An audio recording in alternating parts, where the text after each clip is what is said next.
On doit les faire passer par le feu pour les purifier et lui donner le vrai éclat.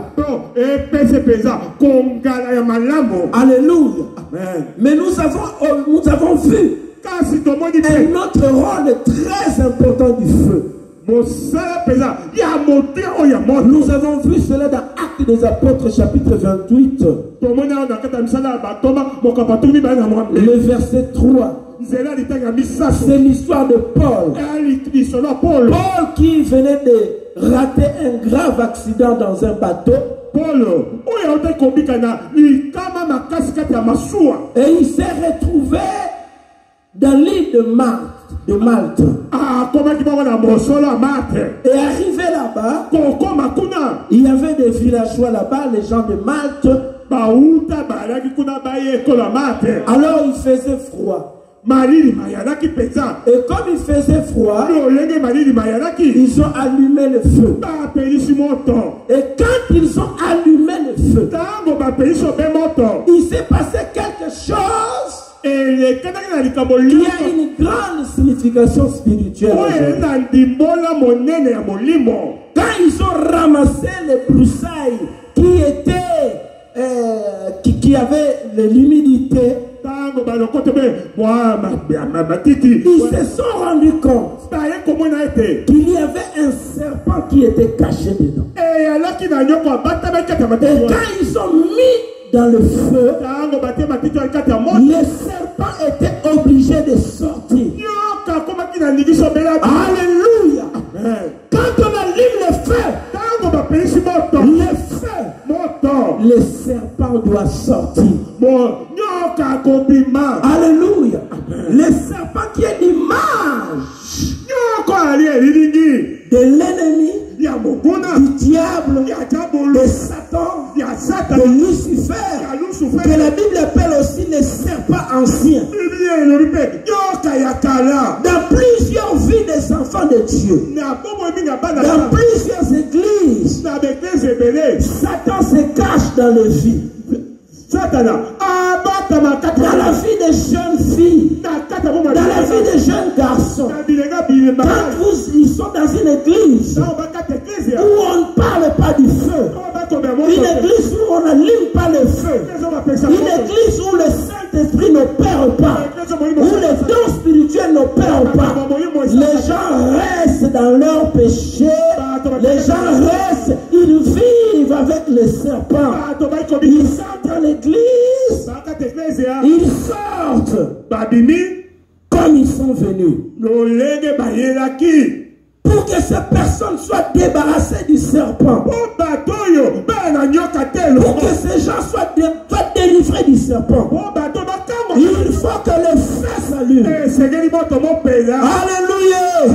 Est-ce que ce matin quelqu'un entend la parole de Dieu? Amen. Nous avons besoin du feu.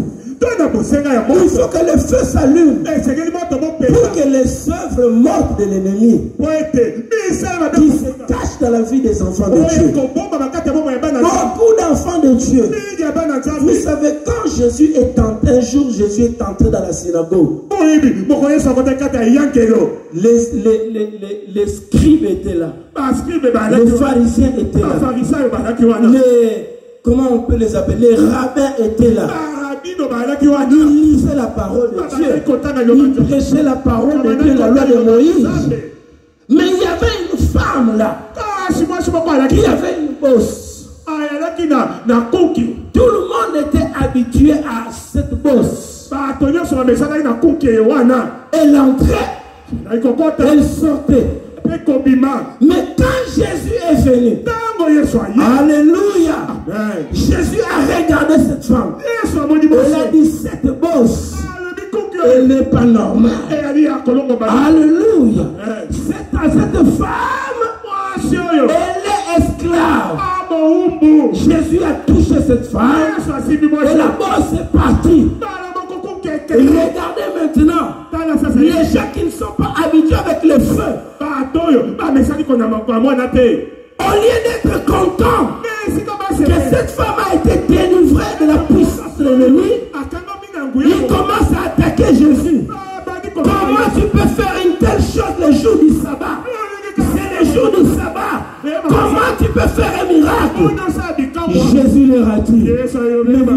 méchant. Cette femme, cet enfant d'Abraham, héritière d'Abraham, elle est restée enchaînée. Les serpents se cachaient dans cette bosse. Il a fallu que j'amène le feu pour qu'elle soit délivrée.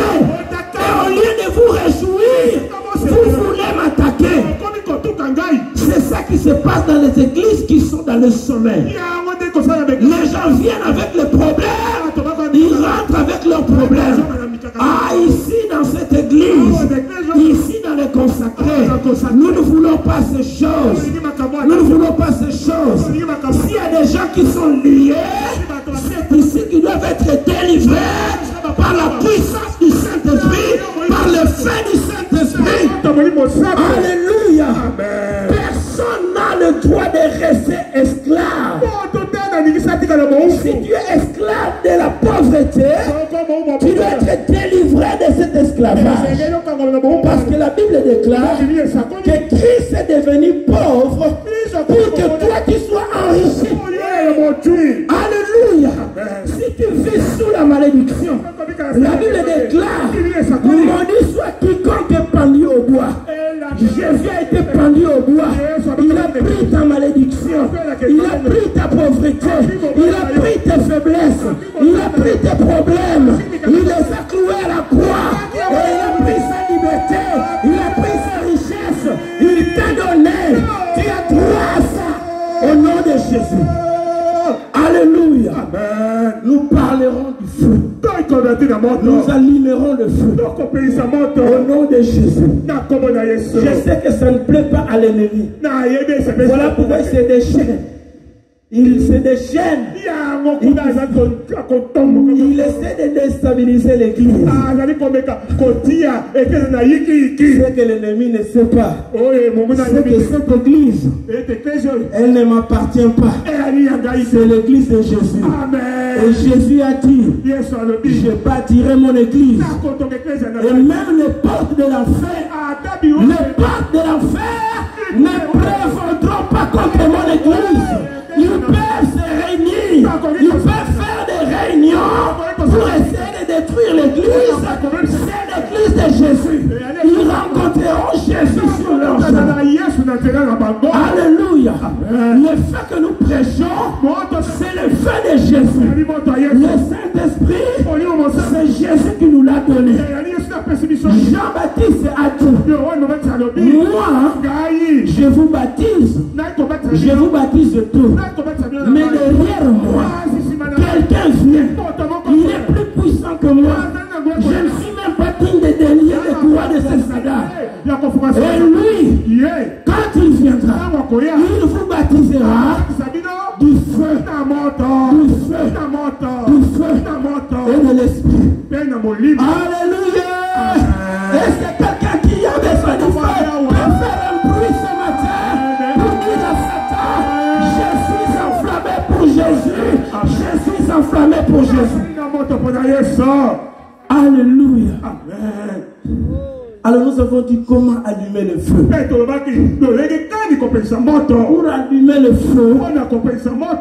feu s'allume d'abord par la prière. Par la prière. Quand Jean-Baptiste a dit aux disciples que celui qui vient, il vous baptisera du feu. Ça ne s'est pas passé tout de suite. La promesse est restée. Ils sont allés vers Jésus. Il y a même des disciples qui étaient des disciples de Jean-Baptiste qui ont suivi Jésus. Jésus les a d'abord fait asseoir. Il les a enseignés. Il leur a donné le sermon sous la montagne. Les béatitudes. Heureux les pauvres en esprit. Heureux les débonnaires. Heureux. Il leur a d'abord donné la constitution de la parole de Dieu. Après les avoir enseignés, quand il devait partir, lui-même il a renouvelé la promesse. Il leur a dit, moi je pars, et après moi il y aura un consolateur, l'esprit. Quand il viendra, il vous enseignera toutes choses. Alléluia. Mais malgré toutes ces promesses, Jésus est parti. Ils ont vu Jésus partir. Et pendant qu'il partait, il leur a dit, ne vous éloignez pas de Jérusalem. Attendez. Vous recevez une puissance. Acte chapitre 1er verset 8. Mais vous recevez une puissance, celle du Saint-Esprit survenant sur vous, et vous serez mes témoins. Les promesses étaient là. Jésus a laissé cette promesse. Et même avant Jésus, depuis le prophète Joël dans l'Ancien Testament, il avait déjà dit que dans les derniers jours, je répandrai de mon esprit. Les promesses étaient là. Mais ils ne sont pas restés seulement avec les promesses. Dès que Jésus est parti, ils sont montés dans la chambre haute. Ils ont commencé à prier. Ils ont commencé à prier. L'église de consacrée. Soyons une église qui prie. Si nous voulons que le feu s'allume, apprenons à monter dans la chambre haute. Apprenons à chercher Dieu. Apprenons à chercher Dieu de tout notre cœur. Car sa parole déclare, vous me trouverez si vous me cherchez de tout votre cœur. On cherche Dieu dans la prière. Voilà pourquoi j'ai dit aux intercesseurs, quand vous priez, ne blaguez pas. C'est comme si des gens qui sont en guerre, qui se disent que nous ne sortons pas de ces lieux si nous ne remportons pas la victoire. Quand vous allez dans la guerre, il y a deux options. Ou bien vous gagnez la guerre, ou bien vous êtes tué. Alléluia! Priez! Prions! Cherchons le feu! Dans la prière. Dans la prière, les apôtres n'ont pas blagué. Ils sont montés dans la chambre haute. Ils ont prié. Ils ont prié. Ça ne s'est pas passé en un jour. Un jour est passé. Une nuit est passée. Ils ont persévéré. Ils ont dit, nous ne sortirons pas si la promesse ne s'accomplit pas. Voilà pourquoi un bon jour, un bon matin, il était encore 9 heures. La Bible déclare dans Actes des Apôtres chapitre 2, le verset 1er, la Bible dit, tout à coup, alléluia, tout à coup, quand on entre dans la chambre haute, quand on entre dans la prière, le tout à coup vient. Alléluia. Amen. Nalingala malam na puasa. Alléluia. Tout à coup, un bruit impétueux, un vent impétueux. Alléluia. La promesse est accomplie. Et la Bible déclare, l'Esprit est tombé sur eux. Des larmes de feu. Des larmes de feu se sont posées sur chacun d'entre eux. Bien-aimé, prie. Si tu ne pries pas, tu vas rater beaucoup de promesses de Dieu. La Bible est remplie de promesses de Dieu. La dernière fois quand je vous ai prêché sur Daniel, j'ai aussi dit ça. Il y avait des promesses de Dieu. Dieu avait promis de délivrer le peuple d'Israël de l'esclavage à Babylone. Ils étaient à Babylone. Ils étaient esclaves. Mais Daniel est allé consulter les Écritures. Il est allé lire dans les livres de Jérémie. Il a vu dans la prophétie de Jérémie. Jérémie 29, verset 11. La Bible déclare, vous m'invoquerez et vous partirez. Et cela veut dire que vous allez entrer en prière et à cause de votre prière, moi je vais vous sortir de cet esclavage dans lequel vous vous trouvez. Et vous allez rentrer dans votre peuple, dans votre pays que je vous ai promis. Alléluia. Pour Pour que les promesses de Dieu s'accomplissent, nous devons fléchir les genoux. Nous devons fléchir les genoux. Si nous voulons voir le feu de Dieu dans cette église, si nous voulons voir des dons spirituels, des gens qui parlent en langue, des gens qui prophétisent, des gens qui ont les dons de guérison. Oh, ça ne viendra pas seulement des pasteurs. C'est peut-être toi. C'est peut-être toi. Mais parce que tu ne pries pas, tu es en train de rater ça. Chaque fois que tu as un problème, tu cours derrière le pasteur. Mais peut-être que c'est toi. C'est toi que Dieu veut utiliser avec un don de guérison pour être une bénédiction pour cette église. Ah, papa, tu m'as peur. Alléluia. Amen. Ah, quand nous sommes enflammés, amen, les choses se passent. Deuxième manière de voir le feu. Nous sommes dans comment allumer le feu.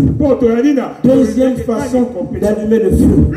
Le feu de Dieu exige la sanctification, une vie de sanctification, une vie de crainte de Dieu, s'éloigner du péché, se détacher du mal, avoir la haine du mal. Nous avons dit quelque chose de très important. Nous avons dit que l'image, il y a beaucoup d'images du Saint-Esprit dans la parole de Dieu. Une des images du Saint-Esprit,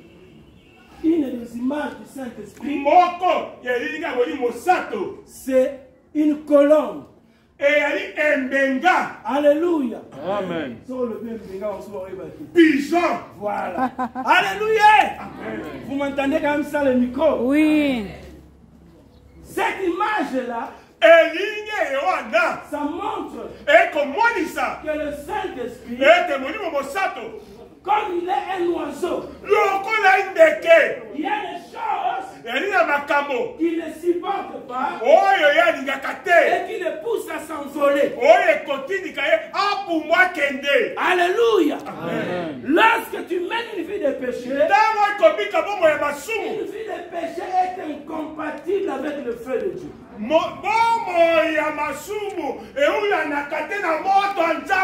Alléluia. Amen. Nous devons vivre une vie de sanctification. Si nous voulons conserver le feu, si nous voulons que le feu demeure en permanence dans cette église, nous devons vivre loin du péché. Alléluia. Amen. La vie de sanctification, ce n'est pas nécessairement la perfection. Alléluia. Amen. Alléluia. Amen. La vie de sanctification, c'est d'être continuellement en train de chercher la sainteté, la perfection. C'est vrai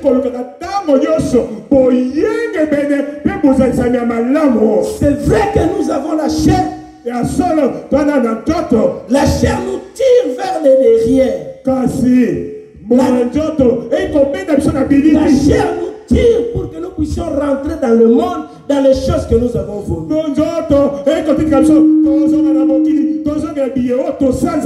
Mais la sanctification, c'est de demeurer dans cette guerre contre la chair pour rester dans la course. Alléluia. Dans 1 Corinthiens chapitre 9, verset 27, Paul déclare: je traite durement mon corps. Je traite durement mon corps. Je le tiens assujetti. Je lui donne des ordres. Quand il a envie du péché, je le freine. Je lui dis, je refuse. Je sens le désir du péché, mais je refuse.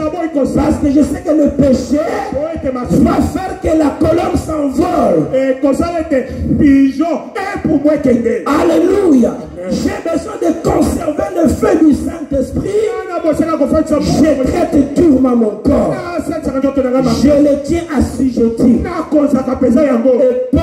Et Paul, qui était un serviteur de Dieu, il termine la phrase en disant: pourquoi je le fais? De peur d'être moi-même rejeté après avoir prêché aux autres. Cette parole, elle est très forte. Bien aimé, ce que je vous prêche, ça ne vous concerne pas seulement vous. Ça me concerne aussi moi. Alléluia.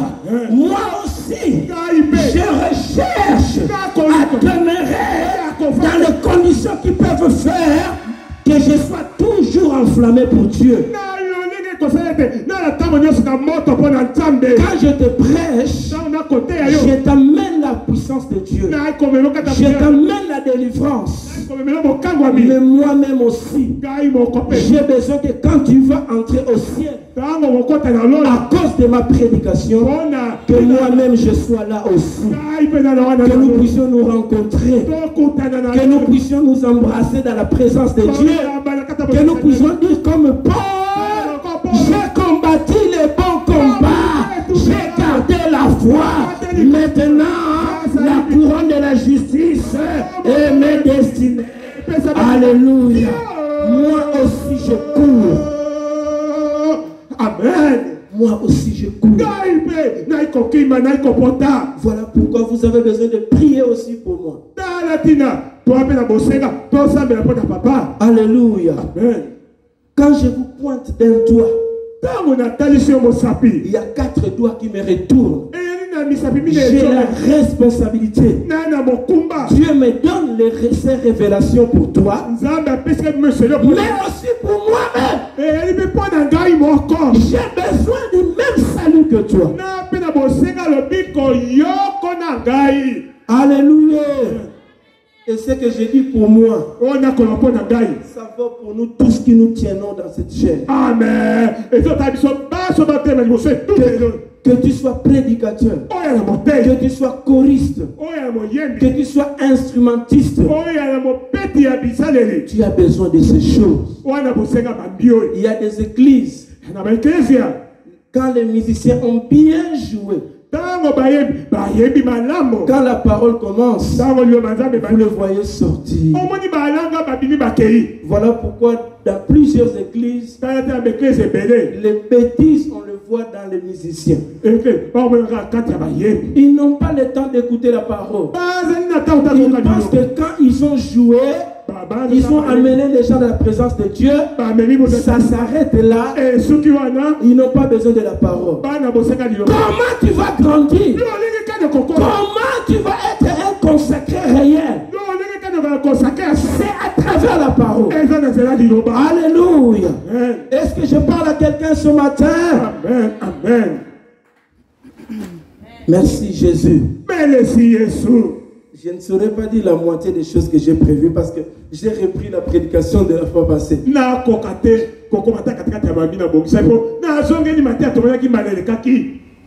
Alors, aujourd'hui, ce que je voulais dire, je voulais que nous puissions lire dans 1 Roi 18. 1 Roi 18. L'histoire 1 Roi 18 nous raconte l'histoire. Vous allez lire ça à la maison parce que le temps. 1 Roi 18, je lis seulement le verset 30. Avant de le lire, je vous donne le contexte. En Israël, il y avait un problème. Il y avait un petit silence de Dieu. Il n'y avait plus de prophètes. Alors le peuple, au lieu de chercher la face de Dieu, ils sont allés vers Baal. Baal qui n'était pas le vrai Dieu, qui n'était qu'une idole. Et dans ces temps-là, quand vous lisez au chapitre 17, vous allez voir que la Bible dit, il a paru en Israël un homme. On ne sait pas trop d'où il est sorti. On ne dit pas grand chose sur lui. On dit seulement que dans ce temps-là, alors, parut un homme qui s'appelait Élie de Tishbite. On sait seulement qu'il était de Tishbite. Alléluia. Amen. Un prophète puissant de Dieu. Quand il est venu, il a regardé la vie en Israël. Il a vu comment les gens étaient dans la confusion. Les gens commençaient à aller vers Baal. Mais de temps en temps, il revenait quand même dans les temples de Dieu. Et vous savez que Dieu n'aime pas les mélanges. Quand il vivait de cette manière-là, Dieu était complètement parti et il ne parlait plus, il n'agissait plus. Alors Élie, quand il s'est levé, il a dit au peuple, assez, nous devons faire cesser la confusion. Nous devons regarder, nous devons comparer entre le Dieu de Baal et l'Éternel qui est réellement Dieu. Nous allons faire un test. Appeler les prophètes de Baal et moi les prophètes de l'Éternel. Nous allons monter au mont Carmel. Nous allons mettre un sacrifice. Nous allons mettre un taureau. Et chacun va invoquer son Dieu. Et le Dieu qui répondra par le feu. Aïe, aïe, aïe, aïe, aïe, aïe. Le Dieu qui répondra par le feu, c'est celui-là qui sera Dieu. Amen. Alléluia. Bien-aimé, si vous voulez qu'on confirme que vous êtes l'église de Dieu, si vous voulez que les gens puissent attester que vous servez Dieu, vous devez avoir le feu de Dieu. Alléluia. Bien aimé, c'est pour ça que j'insiste sur ces choses. Je veux que l'église consacrée soit une église qui brûle du feu de Dieu, afin que quand les gens verront le feu de Dieu, ils confirment réellement Dieu est ici. Dieu est dans cette église. Dieu agit dans cette église. Parce que le feu est là. Je suis venu avec mes problèmes. J'ai trouvé des réponses. Je suis venu avec des maladies. J'ai trouvé la guérison. Alléluia. Mais avant que le feu descende dans les stations de lit, vous allez voir que Élie a dit au peuple, approchez, venez, venez, venez. Au verset 30. Élie dit au peuple, approchez-vous de moi. Tout le peuple s'approchait de lui. Et Élie a fait quelque chose avant d'appeler le feu. La Bible dit que Élie rétablit l'autel de Dieu. Bien-aimé, l'autel de Dieu était renversé en Israël.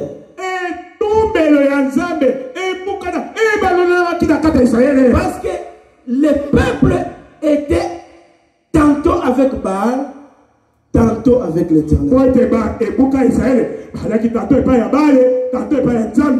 Bien-aimés, dans cette église, soyons seulement avec l'Éternel. Si nous voulons voir la main de Dieu, arrêtons de clocher à gauche et à droite. Ayons les deux pieds dans l'éternel. Il y a des chrétiens. Les dimanches, ils sont à l'église. Ils écoutent la parole de Dieu. Mais quand vous allez dans les concerts du monde, vous les voyez encore. Vous clochez à gauche, vous clochez à droite.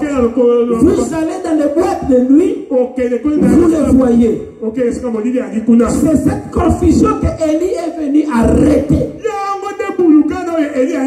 Si vous trouvez que cette vie-là que vous menez dans les boîtes, si vous trouvez que cette vie que vous menez dans les bars, c'est ça la vie qu'il faut, alors restez là-bas. N'amenez pas la confusion dans la maison de Dieu. Mais si vous savez que c'est l'Éternel qui est Dieu, que c'est l'Éternel qui répond par le feu, alors restez avec l'Éternel. Restez avec l'Éternel. Ayez les deux pieds avec l'Éternel. Restaurez l'autel de Dieu. Alléluia. La restauration de l'autel attire le feu de Dieu. Et rapidement, qu'est-ce qu'il y a dans l'autel de Dieu? Dans l'autel de Dieu, je vais donner seulement 3 éléments. Le premier élément dans l'autel de Dieu, c'est le sacrifice.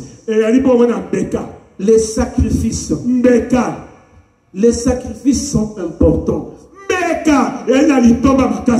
Le premier sacrifice que Dieu attend de toi, c'est le don de ta vie. Le don total de ta vie. Romain déclare. Paul déclare dans Romains, pardon.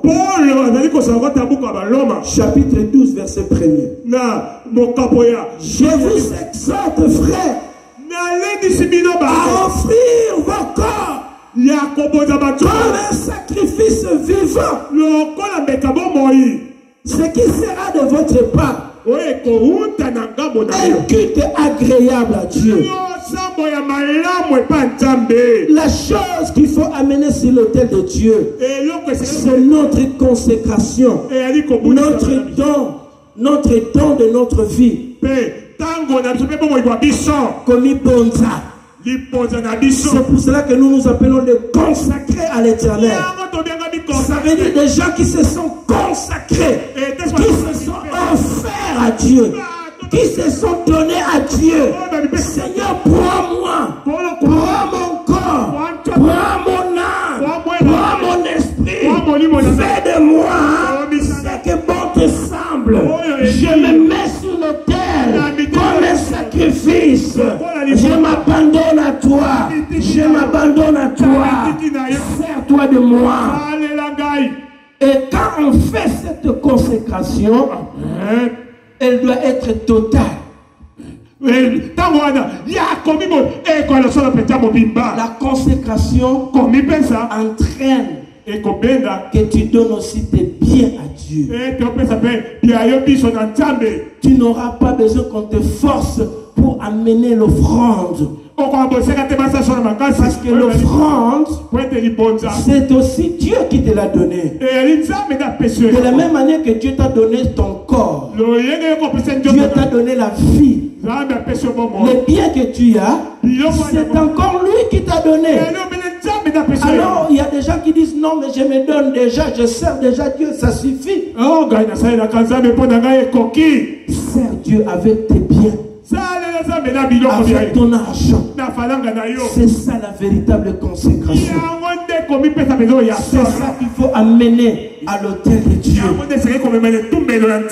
Alléluia. Bien-aimés, ce matin, nous allons terminer par un autre élément qu'il y a dans l'autel de Dieu. Dans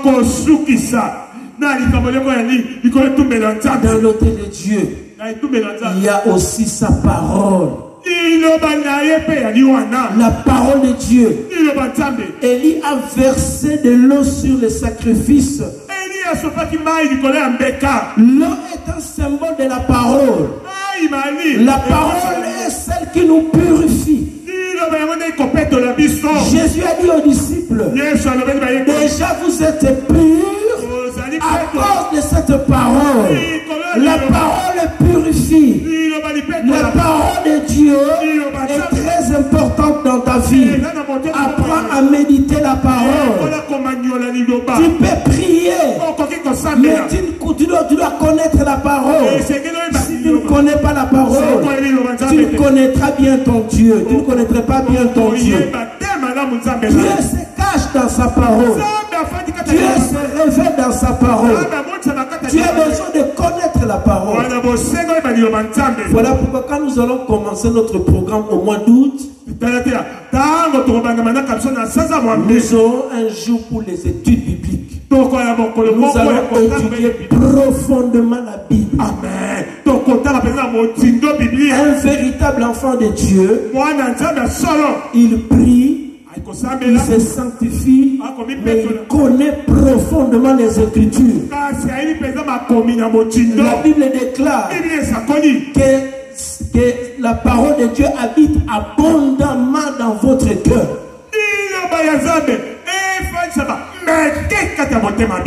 La parole de Dieu transforme notre vie. La parole de Dieu forme l'image de Dieu en nous. C'est à travers la parole que nous commençons à ressembler à Jésus-Christ. Alléluia. Nous allons le connaître tellement que nous allons le ressembler.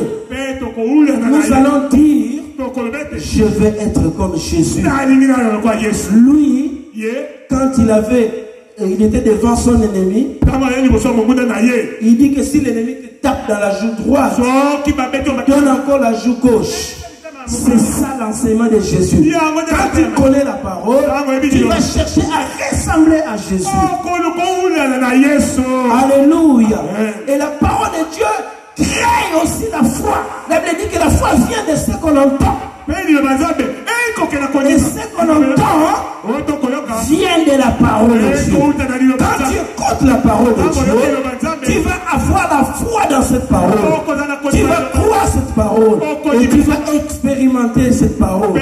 Quand la parole de Dieu déclare, demandez et vous recevrez. Tu peux demander et tu recevras. Tu auras la foi dans la parole. Alléluia. Consacré de Dieu.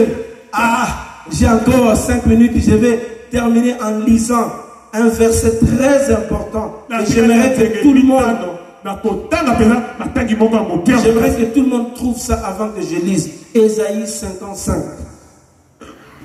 Ésaïe 55, verset 10. Chapitre 55, verset 10 et 11. Est-ce que vous avez trouvé? Qui a trouvé dans sa Bible? Je veux que nous puissions lire ensemble. Alléluia. La Bible déclare, comme la pluie et la neige descendent des cieux et n'y retournent pas sans avoir fécondé la terre et fait germer les plantes, sans avoir exécuté ma volonté et accompli mes desseins. Alléluia. Comme c'est profond. Ainsi en est-il de ma parole qui sort de ma bouche. Elle ne retourne pas à moi sans avoir fait quoi?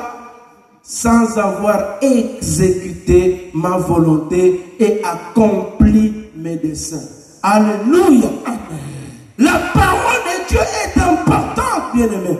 Quand la parole de Dieu descend dans notre cœur, elle arrose notre cœur, elle nous transforme, elle exécute les plans de Dieu dans notre vie.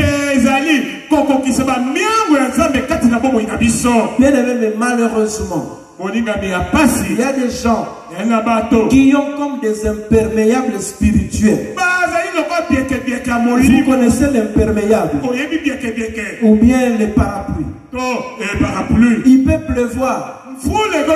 Mais si quelqu'un a un parapluie ou s'il a une combinaison imperméable, l'eau est en train de couler, lui ne se mouille pas. Oh, ce matin, je déclare que les imperméables spirituels soient déchirés, soient enlevés, afin que la parole de Dieu pénètre dans ta vie, transforme ta vie et te fasse devenir ce que Dieu veut que tu sois.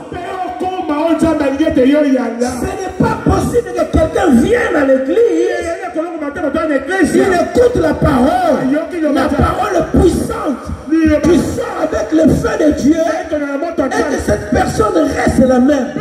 Ce n'est pas normal. C'est l'œuvre de l'ennemi.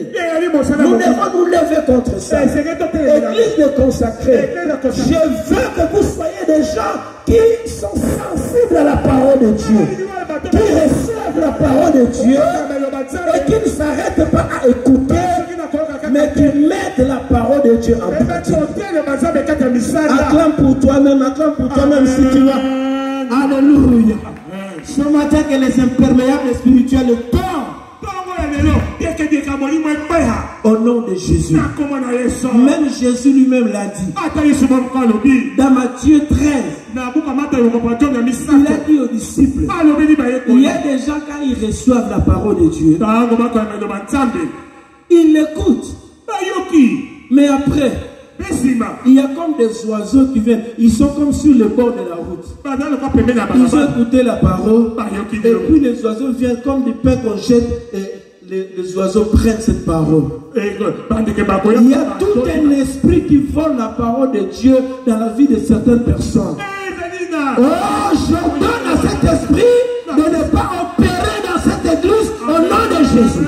Je veux que tu sois une bonne terre. Quand la parole de Dieu entre dans ta vie, qu'elle transforme ta vie et qu'on sente que cette personne est réellement en contact avec Dieu. Alléluia. Ce matin, je vais m'arrêter là. Lève-toi.